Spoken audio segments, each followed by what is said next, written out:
భాగవతంలో కృష్ణుడు స్వయంగా చెబుతాడు, నా గురించి ఎవడన్నా 10 మందిలో చెబితే నేను వాడి గురించి దేవలోకంలో చెబుతాను ఉద్ధవా. రెండో మాట చెబుతున్నా, నా పేరు మీద ఎవడన్నా 10 రూపాయలు దానం ఇస్తే కృష్ణార్పణమని నేను వాడికి 100 రూపాయలు ఇస్తాను, 10 రెట్లు ఇస్తానని చెప్పి. మూడో మాట, చివరి మాట, ఉద్ధవా జాగ్రత్తగా విను, నన్ను ఎవడన్నా మనస్సులో స్మరిస్తూ ఉంటే నాకు ఇంకో దారి లేదయ్యా, నేను వాడు ఉన్న చోటే ఉంటా అన్నాడు ఆయన. అంత గొప్ప అవకాశం ఇచ్చాడు. మనం సందుల్లో ఉన్నామా, గొంతుల్లో ఉన్నామా, ఉక్కబోస్తుందా, చలిస్తుందా అనవసరం అమ్మా.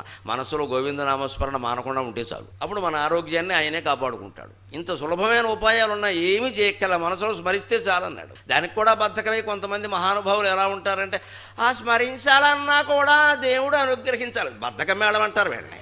ఆకలిస్తే అన్నం తినట్లా, ఉప్మా తినాలన్నా కూడా దేవుడు అనుగ్రహించాలని నోరు మూసుకుంటున్నావా?